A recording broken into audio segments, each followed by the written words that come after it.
Hello friends, आता आपण बघूया 30 ऑगस्टचा लग्नानंतर होईलच प्रेमचा एपिसोड रिव्ह्यू. कालच्या भागात आपण बघितलं मिथून सगळ्यांना जी रेकॉर्डिंग असते, मिथून सगळ्यांनाच ती व्हिडिओ आणि रेकॉर्डिंग ऐकवत असतो.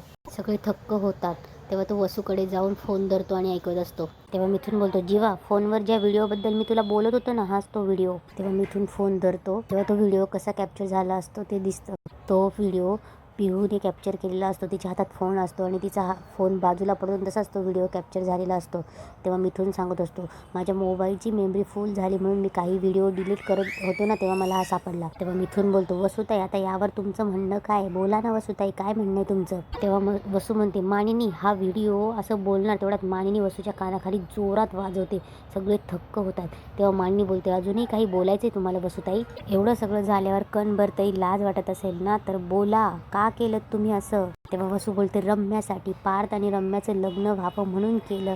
माझ्या मुलीसाठी सगळं केलं ग मी हे. तेव्हा मानिनी बोलते, जगात फक्त तुम्हालाच मुली आहेत वसुताई. नंदिनी, काव्य ह्या पण कोणाच्या तरी मुली आहेत, हे नाही तुम्हाला लक्षात आलं? तेव्हा जीवा बोलतो, आणि एवढं करून सुद्धा पार्थ दादाशी झालं का लग्न तिचं? तेव्हा वसू बोलते, नाही ना झालं, नाही झालं.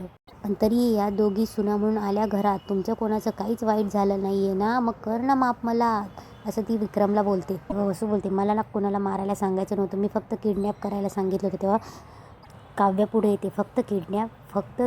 तुमच्या या किडनॅपमुळे आमच्या चौघांचे आयुष्य धुळीला लागली. तुमच्या या प्लॅनमुळे आमच्या सगळ्यांचे आयुष्य उद्ध्वस्त झाले. मी तुम्हाला सोडणार नाही आत्याबाई. काव्य वसूवर सुटते, तिचा गळा दाबते. तेव्हा सगळे काव्याला बोलतात की काव्य सोड. जीवा बोलतो की काव्य आवड स्वतःला. विक्रम बोलतो की काव्य काय करतेस तू हे? पार्थ बोलतो की काव्य सावरा स्वतःला. तेव्हा रम्या बोलते, अरे कोणीतरी बाजूला करा, नाही तर ही जीव घेईल माझ्या आईचा. तेव्हा नंदिनी जोरात ओरडते, काव्य सोड. तेव्हा काव्य सोडते. तेव्हा नंदिनी वसूसाठी पाण्याचा ग्लास भरून आणते. तेव्हा वसू थोडीशी घाबरते, पण नंदिनी पाण्याचा ग्लास समोर देते. रम्या पाण्याचा ग्लास तिच्या आईला देते. तेव्हा नंदिनी बोलते, आत्ता मी काव्याला थांबवलं खरं, पण बरोबरच बोलत होती ना ती. तुम्ही खेळलात आमच्या आयुष्याशी. पार्थची स्वप्न, काव्याचं शिक्षण, जीवांच्या इच्छा आणि माझी आबरू, फक्त तुमच्या किडनॅपिंगमुळे उधळलं गेलं सगळं. लग्न किती सुंदर आयुष्य असतं सगळ्यांसाठी, पण आमच्या चौघांसाठी जिवंतपणे मरण ठरलं ते. कित्येक रात्री आम्ही चौघजण झोपलो नाही, जेवलो नाही, जिवंत प्रेतासारखे जगत राहिलो सगळे. आणि तुम्ही फक्त एक प्लॅन आखून मजा बघत राहिले, आमची खिल्ली उडवत राहिला आमच्या स्वप्नांची. आमच्या नशिबाच्या रेषा खोडून काढल्यात तुम्ही आत्या. मी तुम्हाला कधीच माफ करणार नाही, कारण माफी चुकीला असते आणि तुम्ही फक्त माझ्या आणि आम्हा चौघांच्याही गुन्हेगार आहात. तेव्हा नंदिनी विक्रमकडे जाते, हात जोडते आणि बोलते, बाबा काही रागाच्या भरात मी काही जास्त बोलले असतील तर सॉरी, पण मी खोटं बोलत नव्हते बाबा, आणि आपली पिहूसुद्धा खोटं बोलत नव्हती. तेव्हा विक्रमला पिहू बोलते तेही आठवतं. वसू आत्यांनी दीपकला सांगून लग्नातून मला किडनॅप केलं होतं, त्या खोट्या आहेत, मी नाही बाबा, मी खरंच बोलत होती बाबा. नंदिनी रडते. विक्रमला ते आठवत असतं की नंदिनीला तो काय काय बोललेला असतो. विक्रम आतापर्यंत जे जे वागला ते त्याला आठवत असतं. विक्रम नंदिनीला जवळ घेतो आणि वसूकडे बघतो. तेव्हा विक्रम वसूकडे जातो आणि बोलतो, आज तू सगळी हद्द पार केलीस.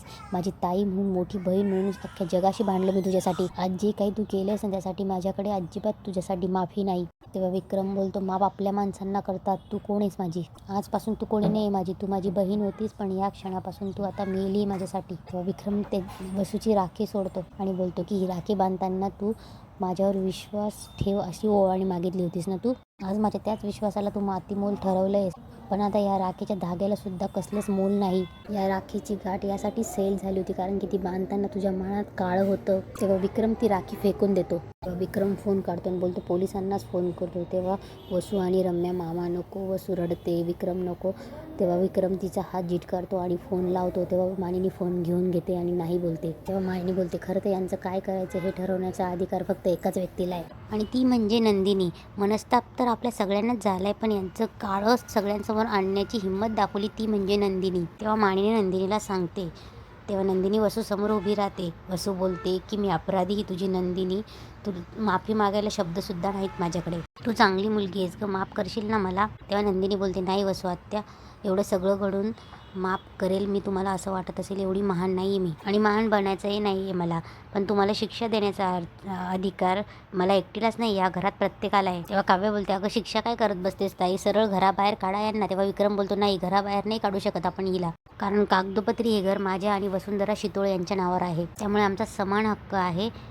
त्यामुळे ही आणि हिच्या संबंधित कुठलीही गोष्ट नको आहे मला. हिच्यासारख्या घाणेरड्या विकृत मनोवृत्तीसोबत राहणं हे आपल्या सगळ्यांसाठी चुकीचं आहे. हा मूर्खपणा आता मला अजिबात करायचा नाही. हिला हिच्या मुलीचं लग्न पार्थसोबत करायचं होतं म्हणून हिने आपल्याला ओरबाडायचा प्रयत्न केलाच ना. उद्या हे घर माझं आहे म्हणून पण ओरबाडायचा प्रयत्न करेल, जे मला नको आहे. आजपर्यंत मी माझ्या मुलांच्या सुखाचाच विचार करत आलो आणि आताही तेच करणार. त्यामुळे आत्तापासून आपण सगळ्यांच्या सुखासाठी आत्ता या घरातून निघून जायचं आहे. माझी सुना, माझी मुलं, माझी बायको, यापुढे आम्ही तुझ्या या घराचा भाग नसू. मला हिचा चेहरासुद्धा बघायचा नाही. हिचा चेहरा बघण्यापेक्षा आपण हे घर सोडू. जे काही पैसे असेल कर्ज समजून आपण हिला फेडून टाकू. स्वतःच्या नवीन हिमतीवर आपण नवीन बंगला बांधू. तोपर्यंत हॉटेलमध्ये राहू, पण हिच्यासोबत राहायचं नाही मला आता. तेव्हा मानिनी बोलते, नाही नाही विक्रम, आपण कशाला हे घर सोडायचं. कागदोपत्री जसं त्यांच्या नावावर तसं आपल्याही नावावर आहे. तेव्हा मानिनी सांगत असते की या घराने काय काय बघितलंय. अनेक उन्हाळे पावसाळे आपण इथेच बघितले.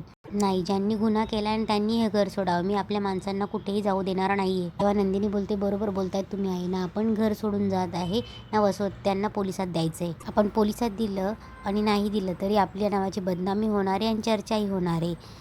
तेव्हा काव्य बोलते, ताई काय बोलतेस तू, एवढं करूनही त्यांना शिक्षा द्यायची नाही. तेव्हा नंदिनी बोलते, द्यायची ना शिक्षा. आजपासून या घरात वसू आत्यांची कुणीही बोलणार नाही आणि आजपासून या घरातली सगळी कामं वसू आत्याच करतील. तेव्हा रम्या पुढे येऊन बोलते, म्हणजे या वयात माझ्याही घरातली सगळी कामं करेल.